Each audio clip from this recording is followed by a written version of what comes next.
Boa tarde a todos. Hoje, 4 de fevereiro de 2010, estamos aqui no projeto Memória e História Oral, um projeto da Fundação Arquivo e Memória de Santos, com o Unimonte, e estamos gravando aqui nos estúdios do Museu da Imagem e do Som, Secretaria de Cultura de Santos, e vamos entrevistar hoje a deputada estadual Maria Lúcia Prandi.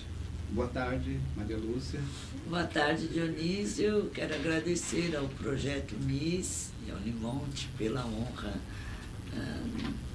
deste depoimento. Maria Lúcia, começando a entrevista, você poderia falar o nome dos seus pais, do seu pai, sua mãe, onde eles nasceram, de onde eles vieram, o seu nascimento?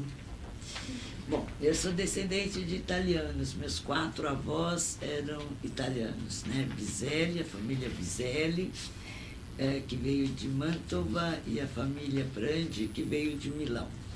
Meus pais já nasceram em São Paulo, no interior. Meu pai em São Carlos, minha mãe em Araraquara. E eu nasci em Potirendaba, uma cidade próxima a São José do Rio Preto. Sou a mais nova de 10 filhos. E depois de algum tempo, meus pais resolveram mudar para Santos, onde 2 irmãos meus mais velhos já estavam aqui estabelecidos, era o Vandir e o Osmar. E nós viemos então para Santos porque meus pais entendiam que aqui havia mais facilidade para a gente estudar, por exemplo. Eu fiz o primário em Potirendaba e a 5ª série, só que a própria 5ª série lá sequer tinha ginásio.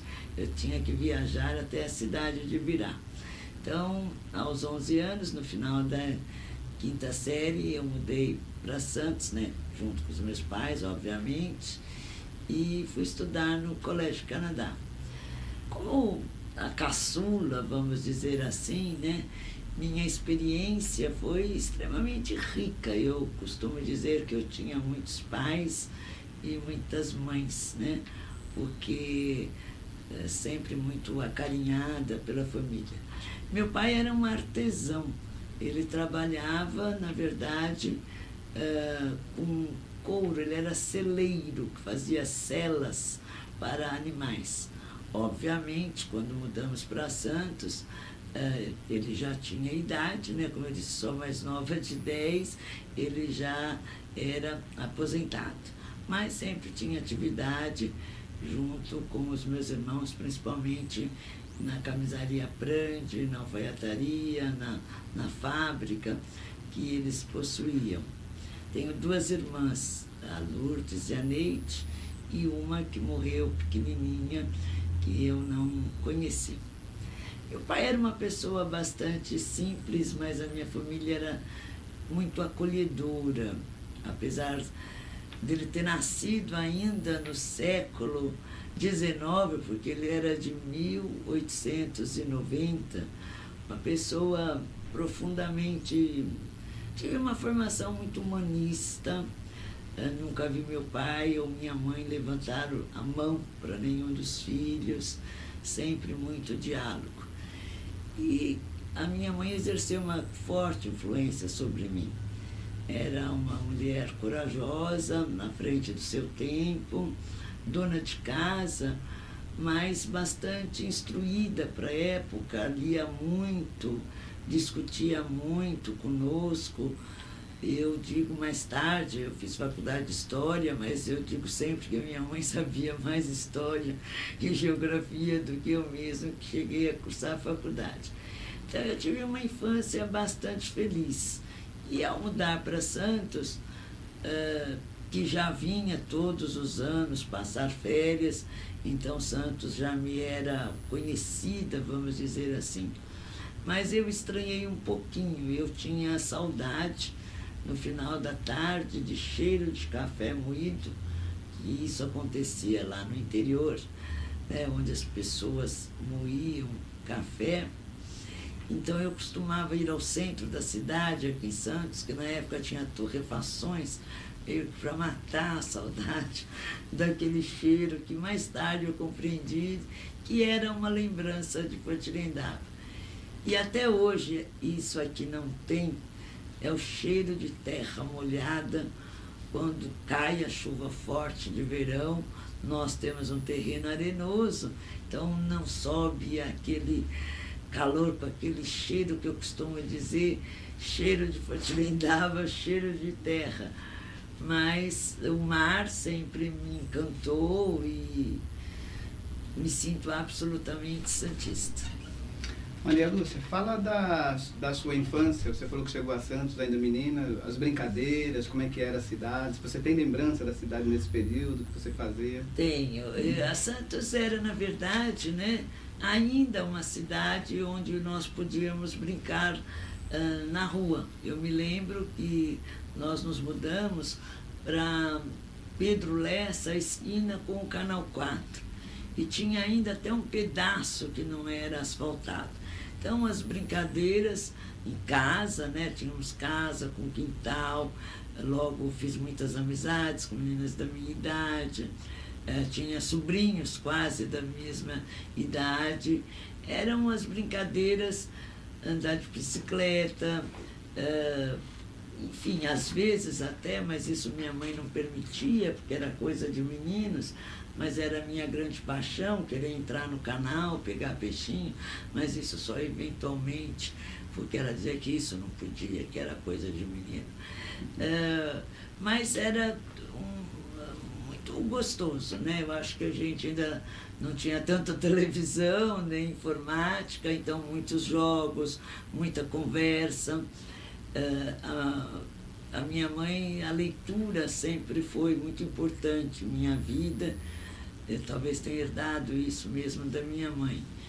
A minha mãe, quando fazia os serviços domésticos, que a gente era menor, ela nos colocava ao lado e recitava poemas, contava histórias. Então, a minha infância foi extremamente agradável, saudável. Aqui em Santos, a praia sempre foi, né, o objeto do nosso desejo e sempre à nossa disposição. Me encantava já a questão do porto, mas isso muito raramente meu pai me levava quando vinha algum parente do interior, meio que para mostrar a cidade. Aí também eu acompanhava e me encantava já toda aquela movimentação do porto, o centro da cidade, e era muito agradável tudo. Então eu gostava muito quando vinham os parentes, as visitas do interior, esse trabalho gostoso de Cicerone. Aí visitávamos todos os pontos interessantes da nossa cidade, que são inúmeros, né? As igrejas todas, o outeiro ainda não era restaurado, a casa do trem, mas especialmente as igrejas me encantavam, porque tive uma formação católica e procissão, então, era objeto da minha admiração. Desde pequena, e ao mudar para Santos, também minha mãe me levava todos os anos na procissão da padroeira, né, do Monte Serrape, que vou até hoje, e realmente acho assim, uma demonstração belíssima de fé e de cidadania que se confundem ali, uma coisa muito bonita. A primeira escola que você estudou, as lembranças que você tem, como é que foi? Então, eu estudei no grupo escolar de Potirendaba, né? Naquela época, era uma escola, a única escola da cidade. Eu fiz o pré não existia na rede pública, mas a minha mãe, havia uma professora que não lecionava, porque cuidava também dos filhos, e tinha uma casa muito grande, com uma garagem imensa, Dona Marta, nunca esquecerei. E ela tinha 2 filhas, então minha mãe me colocou, vamos dizer, nessa sala, né? Nessa escolinha da Dona Marta, que só tinha uma sala, junto com o meu sobrinho Reginaldo, que é 1 ano só mais novo do que eu, que é sociólogo, escritor hoje. E era muito gostoso, porque o lanche não era na sala, o lanche era no quintal. O marido dela, penso hoje, que deveria ter fazenda, então o nosso lanche havia aqueles sacos cheios de laranja, ela descascava a laranja pra gente, outro dia era melancia, outro dia era milho cozido, e aprendi muito. A pré-escola, vamos dizer, esse tempo, né, que foi de mais de um ano com a dona Marta, foi muito importante para a minha vida, para a minha infância, assim. No grupo escolar era um prédio antigo, adequado, né? Aquele pé direito imenso, alto, que me parecia uma enormidade, né? Hoje eu vou a Potirendaba e vejo que ele não é tão grande assim, mas para criança. E a escola nós tínhamos um jardim muito grande, um espaço de terra, havia horta. Cada classe era responsável por um canteiro, nós plantávamos, colhíamos. Foi bastante significativo para mim o curso primário. Era boa aluna, foi aprovada em primeiro lugar de todos os turnos na 4ª série. O prêmio na época era uma casinha que era tipo um cofre, que a gente recebia como uma poupança de um banco que agora nem me lembro o nome, mas foi motivo de muita satisfação para mim. E minha mãe, não vou esquecer nunca o que minha professora disse para minha mãe: a senhora fecha com chave de ouro, porque eu era mais nova e meus irmãos também haviam estudado lá. Então foi sempre muito... A escola era rígida, mas havia, vamos dizer, muito acolhimento, né? E muitas atividades diferenciadas. Ainda outro dia, lá em Peruíbe, há pouco tempo, que teve uma atividade do plantio de árvores, e eu cantei no meu discurso. Eu não cantei, porque eu canto muito mal, mas falei alguns versos do Hino à Árvore, uma coisa que eu aprendi no grupo escolar de Potirendaba. Quer dizer, bastante, assim, lembranças muito agradáveis. E ao vir para Santos, estudei no Colégio Canadá, havia exame de seleção, né, no que seria hoje a 6ª série. Eu tinha terminado a 5ª. E eu me lembro que havia 6 vagas e 72 inscritos. E a minha mãe sempre dizia o seguinte: no começo do ano, ela reunia todos nós e dizia: a responsabilidade de vocês é estudar. Graças a Deus vocês são normais, nem muito inteligentes, nem pouco inteligentes, dentro da média, o que é ótimo, não quero mais do que isso. E eu cobrarei de vocês no final do ano. Se passarem, estão cumprindo a sua obrigação. Não ganharão presentes, especialmente porque foram aprovados. Não temos dinheiro para pagar professores particulares. Então, estudem e prestem atenção. Então, era uma responsabilidade, mas não era uma responsabilidade com opressão. Era uma responsabilidade que ela nos passava, nos ajudando também nos momentos de alguma dificuldade. Aí, no Colégio Canadá, eu passei em 6º lugar, mas havia várias que haviam passado neste lugar também, e só tinha o número de vagas. Mas eu não sei que critérios lá estabelecidos, eu sei que eu consegui. Em primeiro lugar haviam passado 3, por isso, então não chegava no meu número.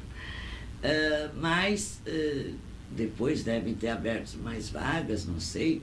E eu, então, entrei na 6ª série no Colégio Canadá, que seria a 6ª série de hoje. Aí era uma imensidão o colégio, realmente.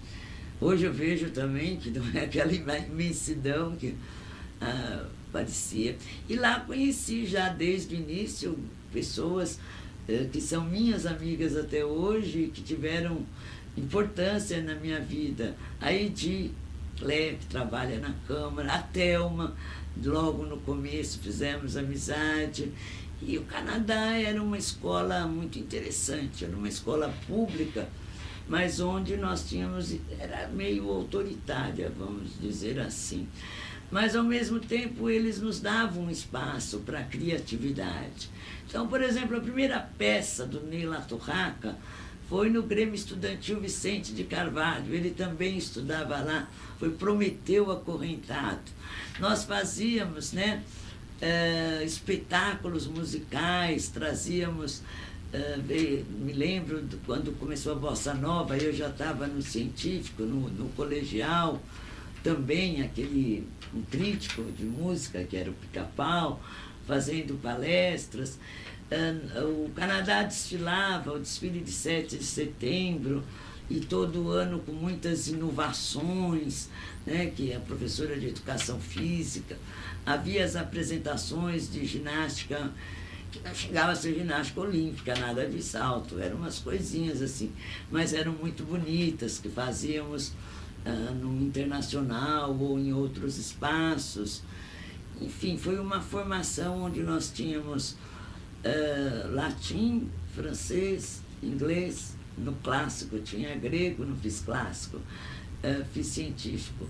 Tínhamos música, tínhamos educação artística, desenho mesmo, tínhamos, como chamava, economia doméstica, né? Que eu nunca consegui fazer crochê nem tricô, que era dada. Só tirei um 10 nessa aula de economia doméstica. Foi quando a professora pediu que nós elencássemos o que deveria ter uma farmácia doméstica, quais os medicamentos, pomadas, essenciais que tínhamos que ter em casa. E aí eu me lembrei da minha mãe sempre dizendo, precisa comprar isso, precisa comprar aquilo, e não esqueci de nada.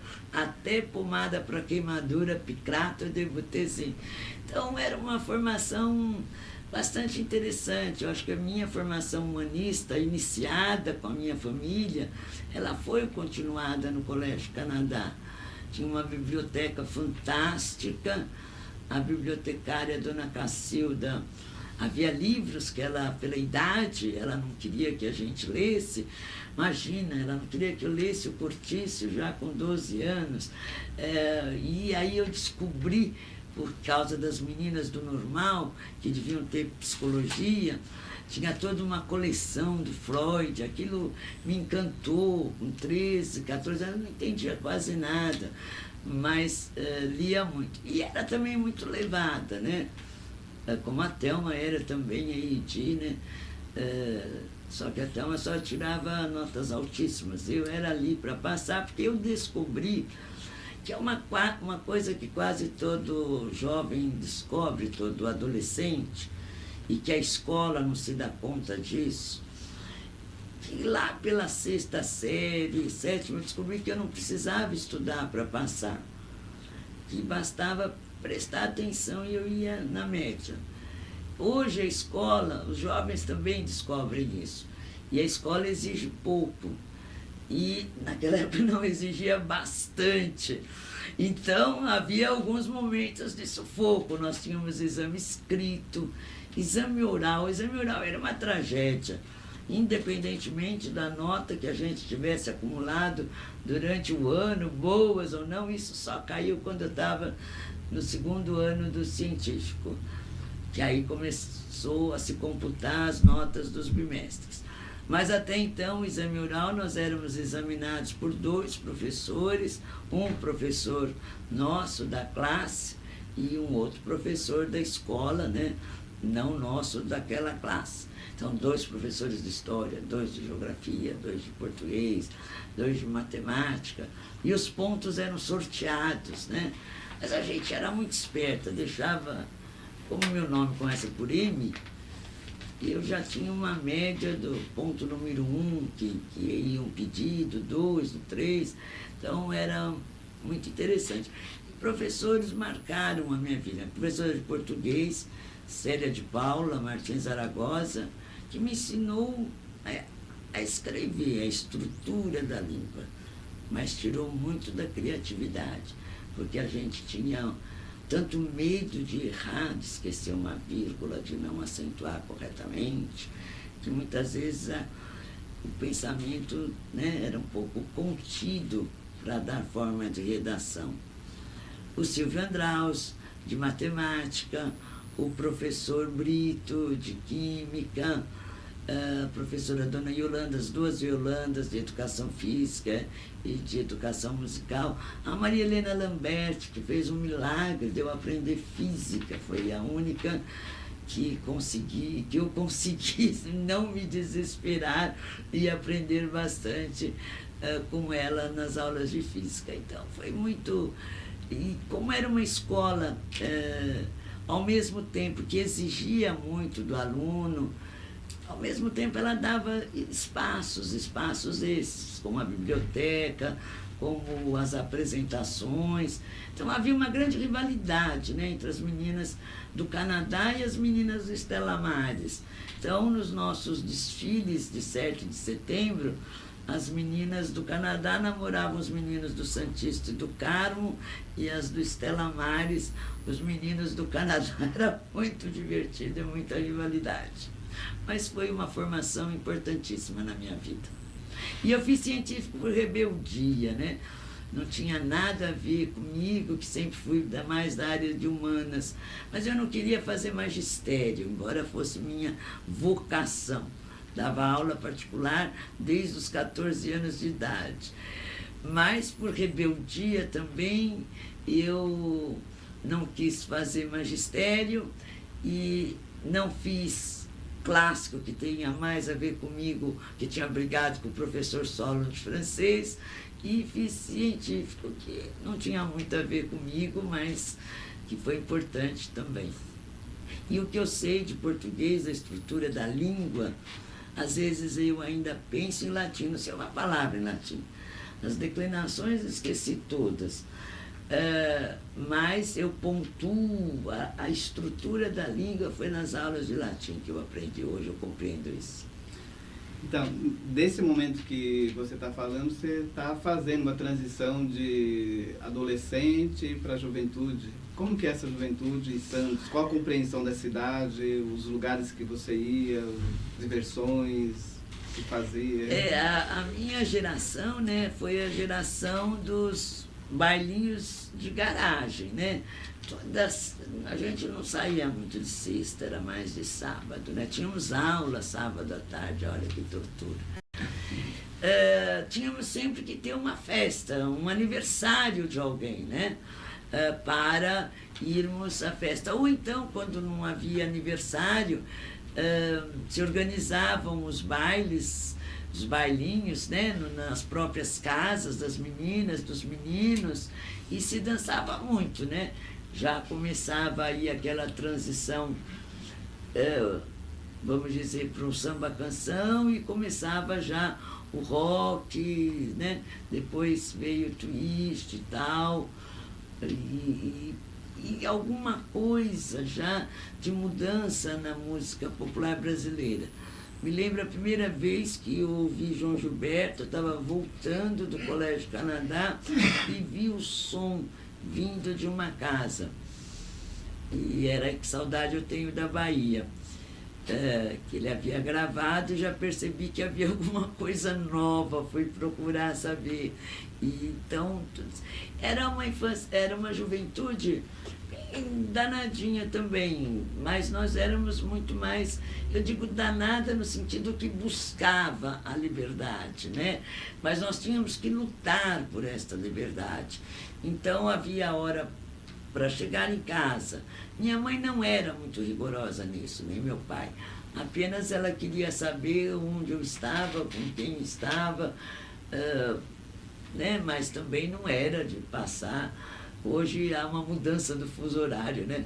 A rapaziada sai de casa meia-noite e volta no dia seguinte. Mudou o fuso horário aí da diversão. E eram aqueles namoricos que eu comecei a namorar muito cedo. Ele era meu vizinho, o Gastão.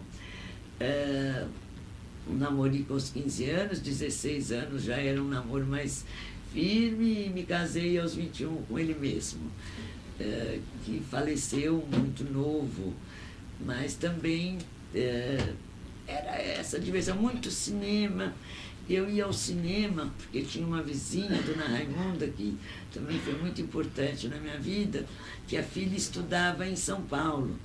Então, durante a semana, ela saía comigo, me levava ao cinema. Nós íamos ao cinema no mínimo 2 vezes durante a semana, e no sábado ou domingo, aí era sagrado, né? Aí era programa mesmo dos jovens ir ao cinema. Era, e os lugares, né? Lógico que os primeiros namoros, os primeiros beijos eram sempre na ponta da praia, né? Os passeios mais ousados era até Ilhapochá. Só tinha um prédio em construção no Ilhapochá, que era o Seven Seas, mas nada, a não ser lá embaixo o clube, né? São esses lugares assim que eu acho que fazem parte até hoje, né? Da vida da cidade, dos nossos jovens. Frequentava a praia do Boqueirão, que tinha as suas tribos, como até hoje os jovens têm tribos. Nós também tínhamos as nossas tribos, os nossos grupos, né? Então era um grupo do Colégio Canadá, um grupo que mora não sei onde, um grupo... Então frequentávamos esses espaços. Frequentávamos muito clube, né? Frequentei o Internacional, o Atlético, o Santista, o Regata Santista, principalmente nos carnavais, isso era de lei, né? A gente ir aos bailes de carnaval. O carnaval, já que estamos no período próximo, que estamos gravando em fevereiro, ele tinha umas etapas muito interessantes, né? Porque você tinha em Santos um carnaval de rua, muito saudável, muito familiar, muito alegre. Existia o que se chamava de curso. Então a gente saía nos carros, né? E cantando, e na época lança-perfume não era proibido, e jogava-se talco nas pessoas, mas isso também, eu me lembro que aí logo depois já não era tão comum, já foi diminuindo. Mas essa talvez fosse a parte mais gostosa do carnaval, que era muito assim, na Avenida da Praia, muito na rua ali. Depois o meu irmão ficava me esperando no bar Avenida Palace. Ainda bem que ele não era muito bravo, né? Mas era bem divertido. Vamos situar no tempo esse período. Você tem mais ou menos uma noção que tempo, que ano aproximadamente era essa época que você está falando? Eu nasci em 44, né? Então, eu terminei o colegial em 63, então nesse período de 60 em diante. Nesse período, né, nós já tínhamos aí mais, a escola não discutia muito política, né? Eu não sei, eu me lembro de uma greve que os professores fizeram, mas só uma. Mas a minha mãe já chamava, a gente acompanhou muito, eu me entusiasmei muito com Brasília, com a construção de Brasília, com a inauguração de Brasília, com Oscar Niemeyer. Era uma coisa já que me chamava muito a atenção. E minha mãe sempre muito ligada à política, e também nós sempre de lei assinávamos 2 jornais, né? Um jornal local da cidade e um jornal sempre, né, de maior circulação fora da região. E assinávamos também revistas semanais, né?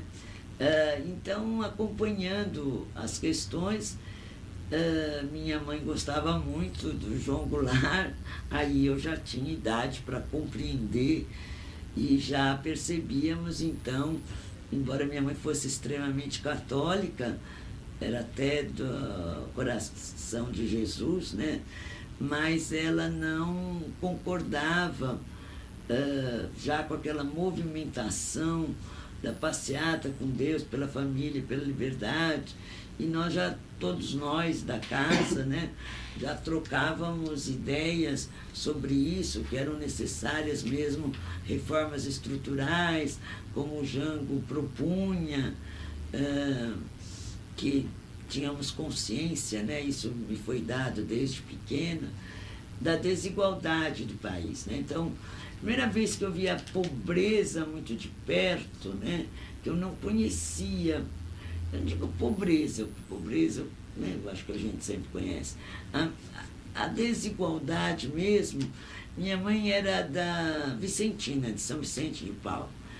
E eles, né, têm como característica, a pessoa fica encarregada de cuidar de famílias, né?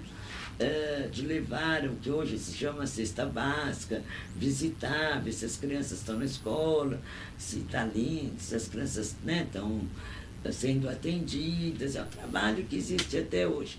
E a minha mãe era responsável por algumas famílias em Vicente de Carvalho, que hoje se chama Vicente Carvalho, naquela época Itapema. E eu tinha 12 anos nessa época, fui logo que mudamos para cá, 12 ou 13 anos. E ela falou, né, você quer ir comigo hoje? E eu fui. E eu nunca tinha visto palafita. Mais tarde eu vim saber que aqui em Santos também tinha, logo depois, né? Mas aquilo marcou profundamente a minha formação. Porque depois também ajudava a acompanhar essas pessoas, mulheres espancadas, numa realidade mesmo muito, que mudou um pouco, mas que lamentavelmente ainda permanece. E a minha mãe disse o seguinte, nós estamos ajudando, mas isto não é suficiente. Nunca vou esquecer isso, me marcou mais do que qualquer leitura que eu tenha feito. Mas isto é apenas uma ajuda paliativa. A transformação só se dará pela política. Então, isso foi impactante para mim. E acompanhava tudo, era uma pessoa mesmo, estava aí, como diz, né, em todas as coisas. E fiz o científico, é lógico que não tinha nada a ver comigo, então não fui fazer faculdade logo, né, porque eu não estava me entendendo muito bem com aquilo que o científico tinha me dado, né. Me casei bem cedo, depois é que fui fazer história, mas a vocação de professora, eu sempre dei aula particular, desde os 14 anos e continuei dando. Comecei a trabalhar com 19 anos, fui aprender datilografia, e logo a menina funcionária que atendia ali saiu e falou, você não quer trabalhar aqui? Eu falei, mas eu estou há 15 dias, mal sei datilografar. Ela falou, não, mas você aprende. Chamava-se LASP, Instituto Latino-Americano de São Paulo, em frente ao Dino Bueno Nana Costa. E logo eles tinham também primário, tudo isso. Bom, 2 anos depois eu já era, na época era possível, mesmo sem ter terminado a faculdade, já era diretora do curso primário. E foi uma experiência fantástica na minha vida ali naquela escola. E politicamente, né, acompanhando essas questões, veio a ditadura, nós acolhemos muitas pessoas na minha casa, um primo, que ele até hoje é professor da PUC, que tinha feito uma tese e tinha ido defender a tese dele, uma tese sobre Cuba e passou a ser perseguido. Aí ele foi para o Chile, depois, quando voltou também, teve problemas. Vários artistas e cenógrafos, tinha uma equipe da Veracruz, né, Estúdio Veracruz, e meu irmão era muito ligado à arte, o Eudes, foi publicitário, muito ligado, e muitos amigos, e muitos deles tinham assinado o Manifesto dos Intelectuais e Artistas. Então começaram a ser perseguidos, né? Então já era um momento em que a barra começou a pesar, né? E aqui em Santos, né, as pessoas conhecidas, próximas, presas, o Raul Soares, desaparecimento de alguns. Então tudo isso já foi um momento, vamos dizer, em que a alegria já não era uma alegria tão fácil, né? Nós sabíamos que já havia todo um clima no país e na nossa cidade, na nossa região, já muito difícil, né? E, ao mesmo tempo, havia uma certa diferença entre o pensamento da minha família, de alguns amigos e de algumas outras pessoas também amigas da minha família. Nossos amigos que achavam que não, que estava certo, porque era uma bagunça, porque assim pelo menos tinham terminado as greves, porque né, aí nós tivemos aquele período de muitas greves em Santos, no Porto principalmente, e greves gerais, né, Porto tinha uma grande força, e parece que muitos demoraram um pouco a perceber os males da ditadura. Era como se a ordem tivesse voltado e né, sem compreender que esta ordem era uma profunda injustiça, uma profunda desordem no sentido das liberdades, dos direitos de organização. E tínhamos até algumas discussões mais acaloradas, né? Minha família, eu, amigos, tudo isso.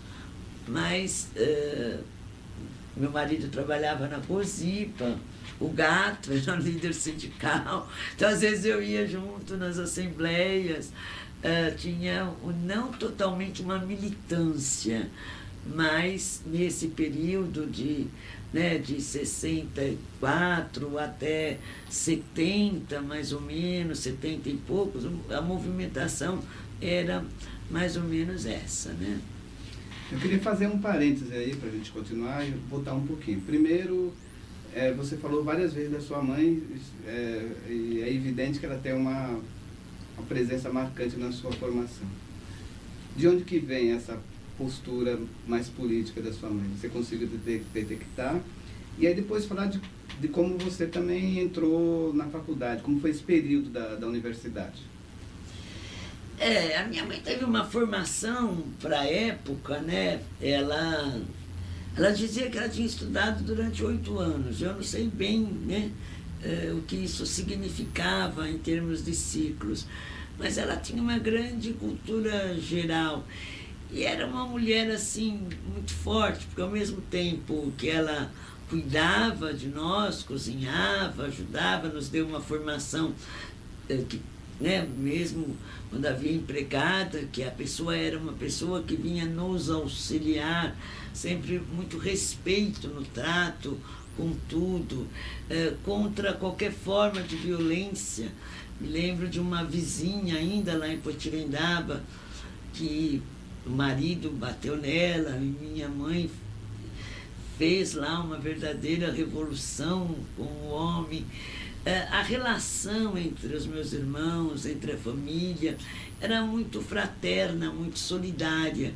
Então, minha mãe ela era católica, mas ela não passava a religião como uma coisa dogmática e de obrigação. Ela colocava sempre no respeito ao próximo, que essa era a verdadeira religião e do direito do ser humano à dignidade. Ela não teve nenhuma atuação política mais específica, vamos dizer assim, né? Mas marcou profundamente a minha formação, de toda a família, eu diria. Na faculdade eram tempos difíceis. A nossa faculdade, estudei na Unisantos, que tinha também, né, vamos dizer, nos deu também uma formação humanista, mas eram tempos de muito silêncio, né? A cidade, a essa altura, estava silenciosa, silenciada. Eu dizia que a Unisantos era uma continuidade do Colégio Canadá, porque, de um modo geral, eram os mesmos professores, né? A própria Maria Helena, embora eu não tenha... Eu fui para a área fiz história, mas os padres todos, né? O padre Geraldo, o padre Américo, o Monsenhor Pestana. Na faculdade, a gente já teve algumas discussões mais acaloradas, né? Era como se eles quisessem extrair a política. O Cecílio estudou depois da minha turma, né? Aí o Cecílio já... E tinha uma outra turma já que fazia essa política dentro da universidade, né? Na época ainda era faculdade. eu não fazia parte da organização desse, vamos dizer, da política estudantil, certo? Eu estava ali, mas não militava ainda. E essa militância veio, primeiro, a profunda indignação por tudo o que acontecia, percorrendo caminhos diversos para ajudar muitas pessoas, né? E depois eu acho que a cidade, aí eu me coloco realmente, quando começa a luta pela anistia, né? Aí eu acho que depois daquele silêncio todo, de tanta gente presa, fora do país, tudo isso, desaparecida. Aí, quando começa a luta pela anistia, é que eu me engajo realmente nela, politicamente, então, nesse sentido. Mas, na faculdade, foi importante para mim, mas fazia profundas críticas ao curso, que não tinha nenhuma visão crítica, não passava. Era apenas... Nós completávamos a nossa formação, eu diria que fora da bibliografia indicada pela faculdade.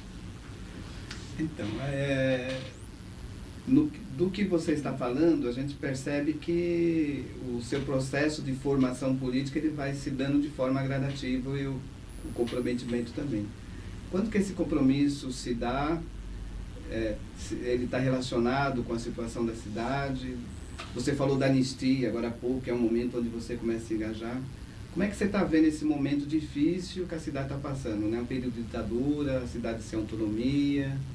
Eu acho que aquilo é tipo assim, não dá para esperar mais, né? Já foram longe demais por muito tempo, é preciso fazer alguma coisa. Foi mais nesse sentido. E a minha própria, aí também já dando aula, vendo realidades diferentes, sempre procurei dar aula em escola pública, em rede particular, via que as oportunidades não eram as mesmas de jeito nenhum.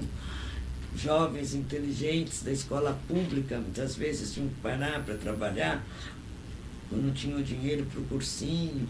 Foi uma indignação, né, que me levou a esse movimento. Aí já um pouquinho mais à frente, né, começam as greves, né, no ABC. Me lembro daquele 1º de maio histórico, que eu tomei um ônibus sozinha, fui lá na Vila Euclides.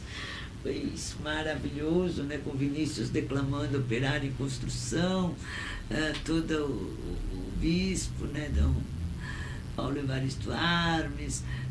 Então, acho que aí já o país estava acordando, né? A nossa cidade, né, declarada de segurança nacional, a não eleição de prefeitos, né, os prefeitos nomeados, tudo isso trazia uma profunda indignação. Isso era muito... De certo modo, os santistas se sentiam humilhados e sem os seus, pelo menos os seus direitos plenos, né, de votar, pelo menos, nos seus dirigentes, né?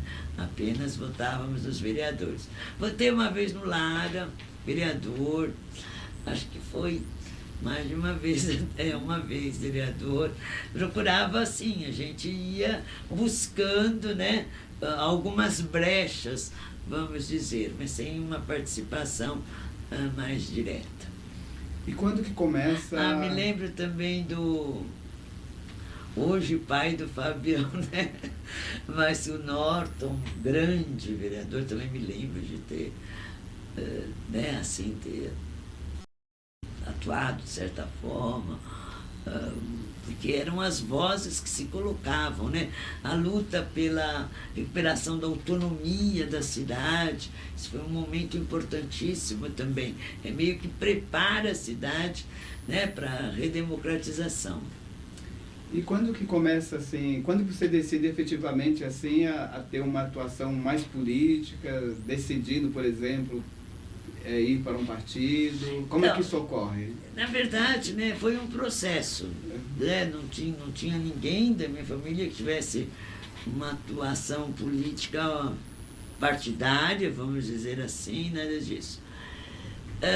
Eu começo a militar no movimento dos professores, né, na PUESP, então foi bastante importante o movimento sindical na minha vida.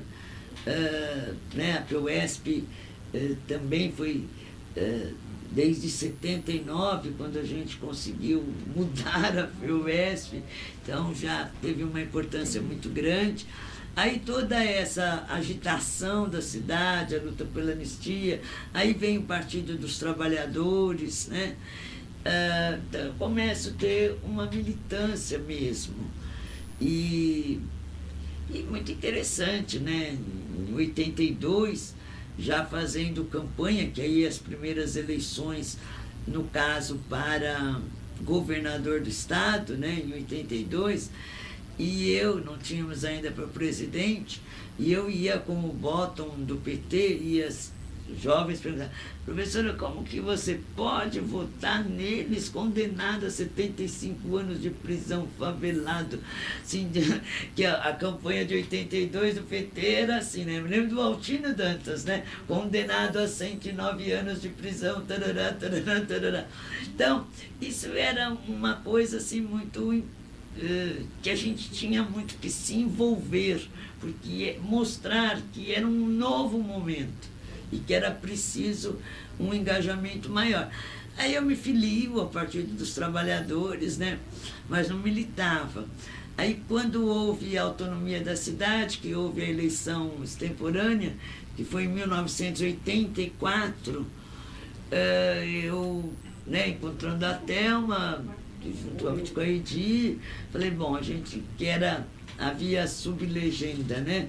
Sublegenda não, eram 3 candidatos dos partidos. Então, o PMDB tinha o Lara, o Adelino e o Justo.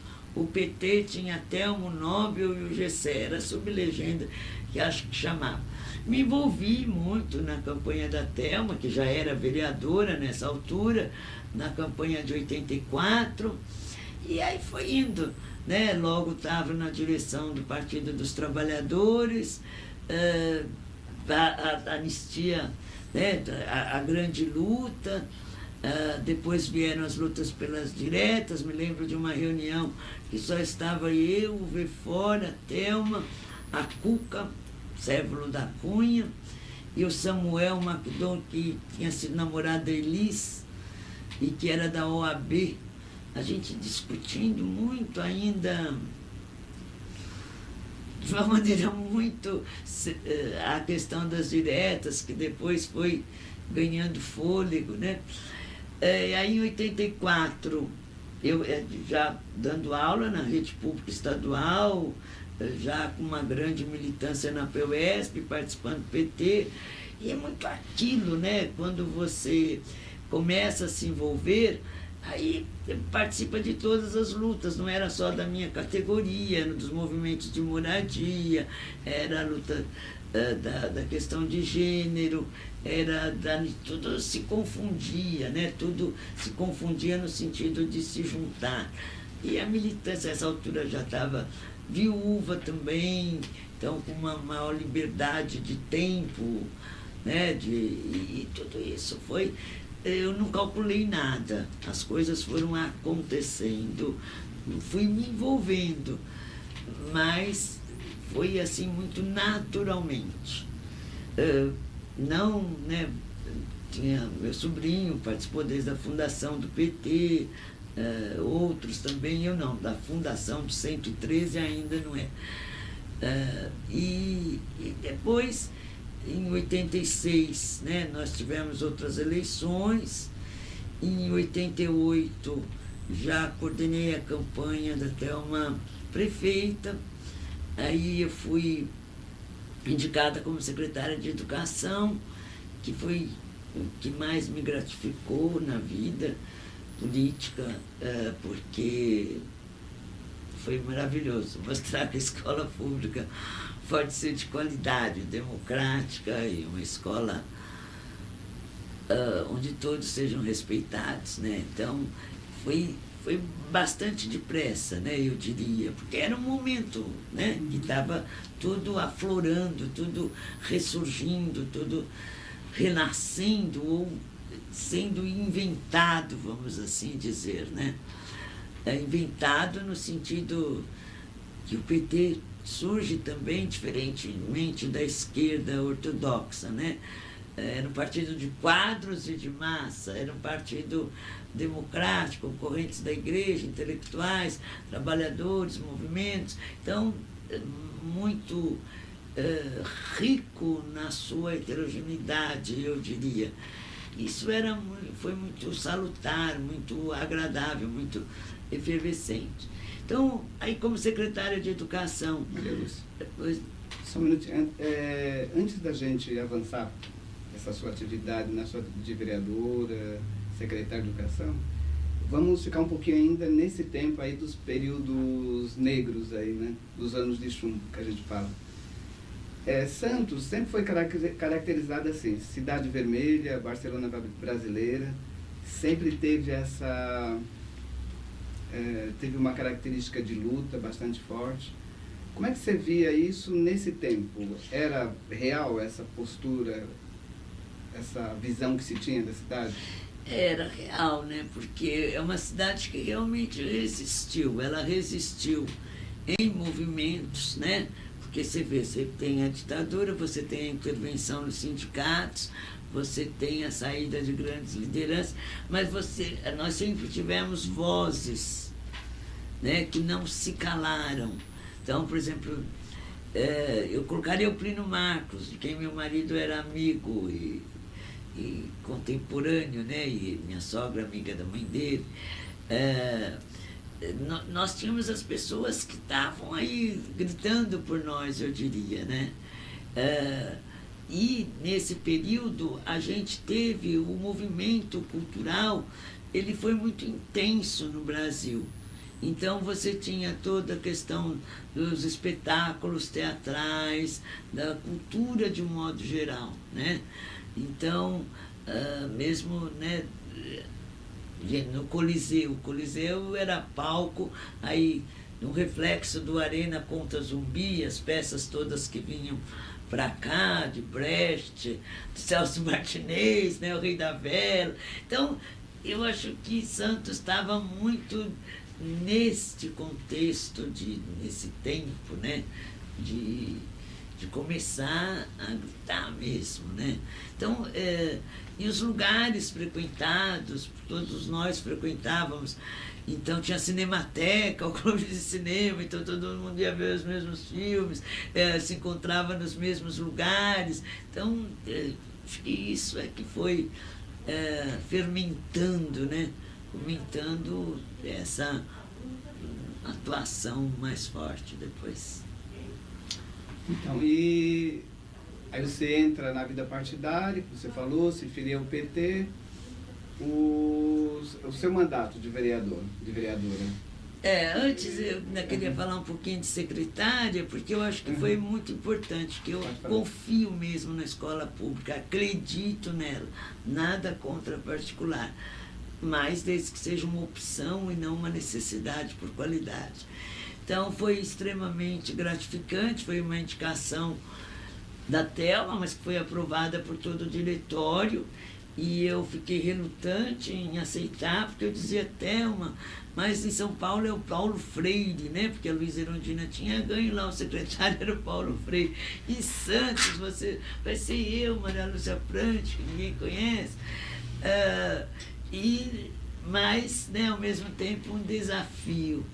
E foi muito importante, eu acho que conseguimos montar uma equipe, valorizamos os profissionais, democratizamos o acesso, tirei logo, tinha só uma escola de ensino médio, o Acácio, tirei logo educação moral e cívica e substituímos por filosofia, ajudamos, incentivamos, orientamos, distribuímos cartilhas para os jovens formarem os grêmios estudantis. Beatriz, formamos os conselhos de escola, fizemos 58 pré-conferências de educação para fazer a primeira conferência municipal de educação, uma grande atuação com a Secretaria de Cultura, com o Reinaldo Martins e com a Beatriz Rota Rossi, principalmente a Beatriz, que, né, nos... fizemos o projeto Carlitos Teatro, que era uma parceria educação, cultura, coral nas escolas, né? O Roberto Martins coordenava um grupo para todas as crianças voltarem até aula de música. Enfim, e tinha a escola, uma escola que a gente tinha muita dificuldade de trabalhar com ela, que não se interessava por nenhuma das nossas propostas, nem no teatro, nem coral. E aí, pensando um dia, eu falei, bom, e se a gente colocar dança de rua? E aí fizemos um projeto com a Secretaria de Cultura e começamos o Dança de Rua. Coloquei como optativa, mas que teve uma forte adesão, capoeira na escola. Hoje, em 2010, falar disso parece simples, mas em 1990 isso foi inovador, foi questionada, mas sempre, né, com uma preocupação além, não só a capoeira, mas todo um embasamento já da cultura afro que nós fazíamos neste programa. Então, acho que foi maravilhoso para mim. E eu queria voltar para minha casa feliz e tranquila quando terminasse minha gestão na secretaria. Mas aí, o governo era super bem avaliado e era preciso também ter alguns candidatos a vereador e vereadora.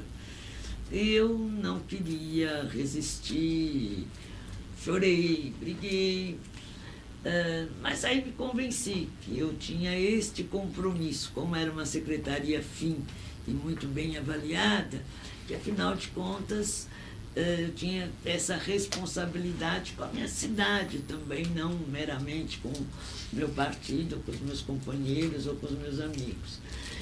E aí me candidatei, né, a vereadora, fui a mais votada da cidade, de todos os partidos. Na véspera eu tinha um caderninho que eu contava os votos, e eu cheguei a 200 e pouco.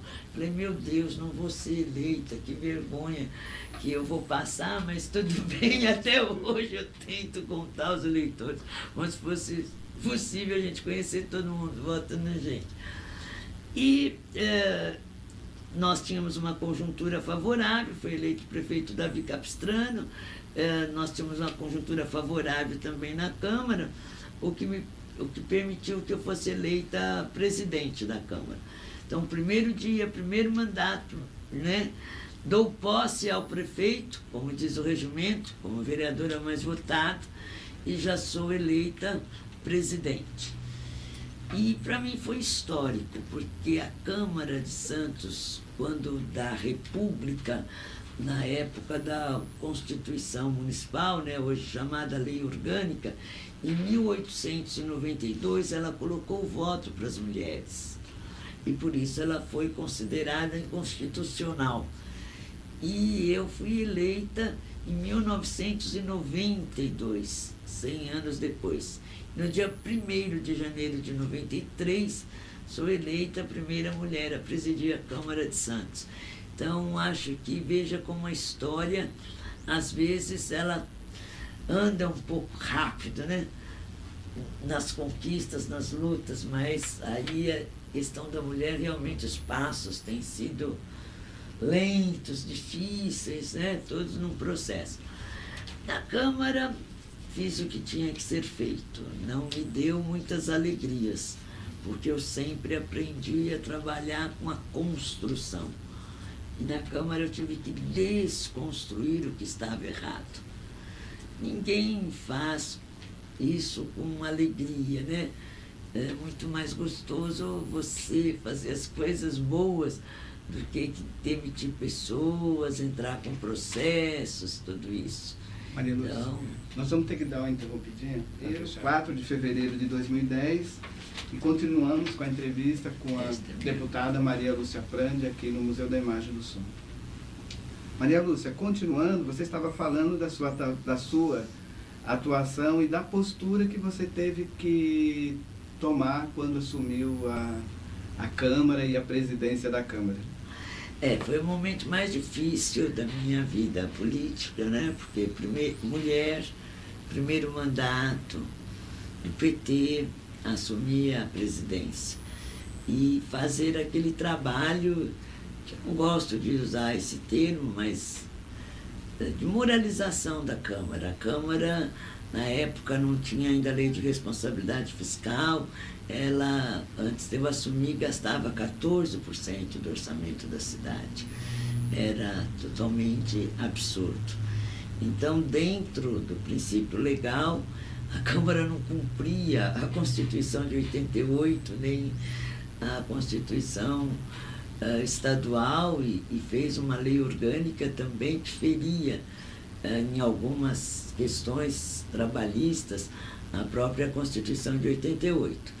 Então, nós tivemos que demitir mais de 600 funcionários, que eram admissões irregulares. Procurei e fui democrática para com todos os vereadores, dando a eles o mesmo número de assessores, que por lei tinham direito a um, e havia vereadores com mais de 70. Então, nós passamos para 3 assessores e com direito a comissionar mais 3 de um outro órgão público, desde que cujos vencimentos não fossem pagos pela Câmara. Foi bastante difícil pela questão, por tudo isso. Fui ameaçada de morte, é terrível. Eu fui presidente da Câmara 2 anos. 2 anos não fui ao bar Carioca. Lá se concentrava na calçada, não no bar, um grande número de pessoas descontentes com as minhas ações e que me hostilizavam. E não é gratificante você desconstruir, como eu disse. Também, mas cuidei bem também do meu mandato como vereadora, com muitas ações em relação à criança e adolescente, questão do meio ambiente, a continuidade, né, do aperfeiçoamento de muita coisa da legislação da educação, e também cuidando sempre do cotidiano da cidade, né, do cotidiano da vida dos cidadãos santistas. E isso também teve uma grande repercussão. O pessoal brincava que eu era Suplicy de Saias, que o Suplicy tinha feito trabalho semelhante na Câmara de São Paulo. Deu uma grande repercussão, não calculada, mas aconteceu. Eu economizei 20 milhões de dólares para a cidade no período em que fui presidente por 2 anos. E também, mais uma vez, aí a vida continua, né? Havia uma leitura de que era possível disputar um mandato de deputado estadual. E foi o que aconteceu. Me candidatei a deputada, fui eleita também. A Maria Ângela Duarte, que era vereadora também, se candidatou e fomos eleitas as duas, muito bem votadas. Fui a segunda mais votada do PT já na época. E a população continua me honrando com a sua confiança. Estou no 4º mandato de deputada estadual, sou uma deputada de oposição, na medida em que, né, nosso partido ainda não governa São Paulo, mas sempre um mandato fiscalizador, um mandato rigoroso na fiscalização, mas extremamente propositivo. Não só eu, como toda a bancada do PT, nunca dizemos o não pelo não. Toda vez que há projetos em que não concordamos, apresentamos substitutivos, lutamos heroicamente contra o processo de desestatização do Estado, que ocorreu em 1995, que permite, né, ao governo e permitiu vender desde o Banespa, a FEPASA, as hidrelétricas, até um banco de escola. E para a Baixada Santista, né, continuamos a luta. Nós temos ainda seríssimos problemas de saúde pública. Nesse período todo, eu presidi a Comissão de Educação por 4 vezes, é uma das comissões mais disputadas na Assembleia, sempre também não colocando não pelo não, mas mostrando, né, que a política educacional do PSDB tem um viés profundamente neoliberal. Isso a gente denunciou desde 1995, os reflexos estão aí agora, muito evidentes, e lutamos muito por escolas técnicas, por universidade. Finalmente a Baixada Santista, né, quase 500 anos de história, teve a universidade pública, que ainda é meramente um braço da Unifesp, né? Então, graças ao governo Lula, mas que nós entendemos que é preciso ter a Universidade da Baixada Santista com todas as áreas do conhecimento em atuação. E tem questões que elas são permanentes, históricas, a questão de gênero, são conquistas que vão sendo galgadas, né? Nós participamos ativamente, eu acho que hoje temos a Lei Maria da Penha, que é um marco para a sociedade brasileira, mas que precisa se tornar realidade. A questão da criança e do adolescente, que é uma luta minha desde os tempos do magistério, né? Lutamos muito pelo ECA, o ECA já está ficando velho e não é ainda totalmente implantado, então criei frentes parlamentares de defesa dos direitos da criança e do adolescente, uma fortíssima atuação em relação à FEBEM, fui relatora da CPI da FEBEM, denunciando e mostrando caminhos alternativos, que hoje o governo diz nada mais é do que seguir a lei, né? O idoso, porque quando você fala de políticas públicas, você precisa, num primeiro momento, dar atenção às faixas que precisam de maior apoio. Então, criança, adolescente e idoso. Então, criei a primeira frente parlamentar para o envelhecimento saudável de todas as assembleias do Brasil. Muito antes do Estatuto do Idoso, a gente lutou, né, porque o Estatuto do Idoso ficou 6 anos para ser aprovado no Congresso. Lutamos muito pela sua aprovação. E a nossa região tão linda, tão produtiva e tão sofrida, castigada. A questão ambiental, então, desde o fechamento da Ródia, são lutas até que vinham anteriores, né?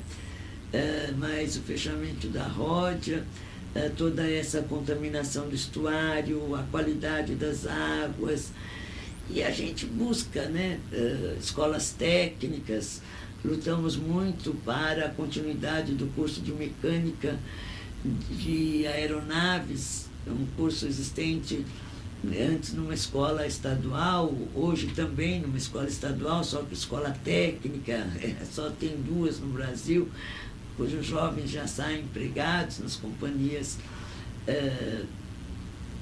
de transporte aéreo. Os trabalhadores, a gente tem um lado, né? E sabemos sempre que o lado, ele é mais numeroso, mas ele é o mais fragilizado. Então, tivemos lutas históricas em relação a hoje a Usiminas, em relação a COSIPA, a luta dos trabalhadores portuários, a Lei 8.630, ainda tudo o que acontece em relação a condição do trabalhador do Porto de Santos, que hoje sofre um grande processo de modernização, mas não há uma incorporação com qualidade de trabalho e com salários adequados para os trabalhadores chamados avulsos, a não ser, né, os da CODESP, mas os chamados avulsos, não houve uma convenção coletiva antes deles passarem para o ógmo. Então, as travessias, né, essa coisa histórica aí da Guarujá, Santos, né, ou ali pelas Barcas, Vicente de Carvalho e a Praça da República. E o mandato de deputada, eu penso que ele é um mandato...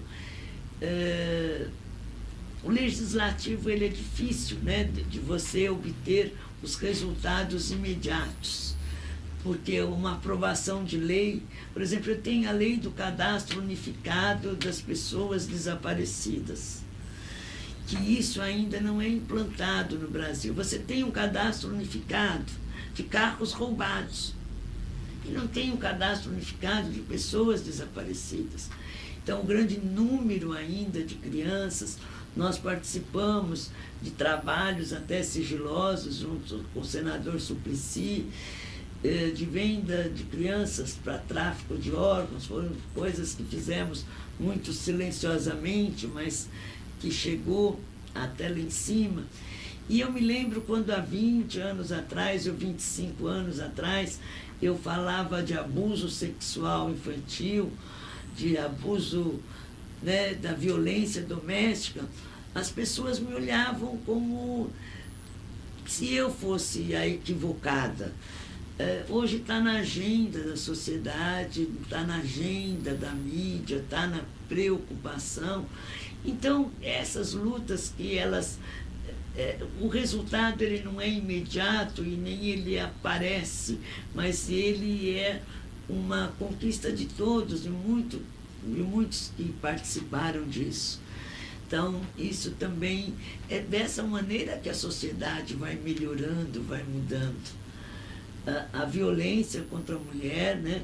Nós ainda temos muitos problemas, embora com a Lei Maria da Penha, mas não há a condição governamental, seja nas delegacias, nas equipes de apoio, para essa atenção que é preciso ter. E, enfim, são ações que vão por um leque aí imenso, né, de necessidades. E hoje a gente tem as chamadas verbas parlamentares, que elas são importantes. Eu tenho um viés dessas verbas que colocamos no orçamento. Nós temos índices de mortalidade infantil extremamente preocupantes e vergonhosos, né? Então, eu sempre destino, no caso, a gente foi, através de vários anos, contribuindo com a maternidade da Santa Casa, desde o centro obstétrico, do número de UTIs. Enfim, a nossa região é uma região privilegiada, mas é muito sofrida também. Tenho muita alegria em ter acreditado e participado efetivamente para a vinda do escritório de negócios da Petrobras para Santos. Foi uma luta levada junto com a Thelma, com o senador Aloysio Mercadante, que desde o ano de 2000 a gente já entendia, com o professor Hildo Sauer e outros grandes especialistas, não só da USP, de outras universidades, e também com os sindicalistas, de toda essa riqueza, né, do pré-sal que estava aí. Então, houve momentos até que não fomos bem compreendidos, né? Eu acho que me sinto...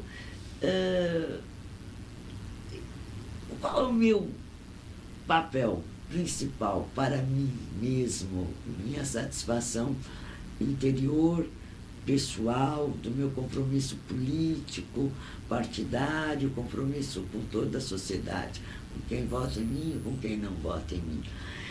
buscar honrar a confiança que me é depositada.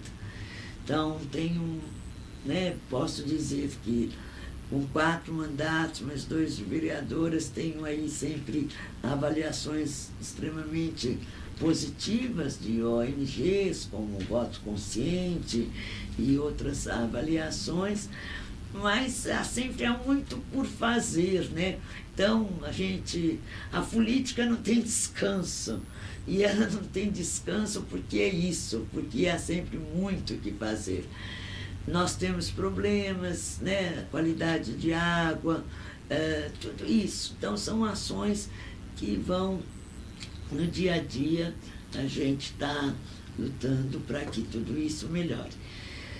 E eu, que nunca pretendi lá atrás, nem a minha família, que de início até quando comecei essa atuação mais firme, partidária, tudo isso, meu pai já havia falecido, minha mãe ficou doente bastante cedo, mas os meus irmãos mais velhos que me cobravam e sempre me apoiaram, mas diziam, olha lá o que você vai fazer.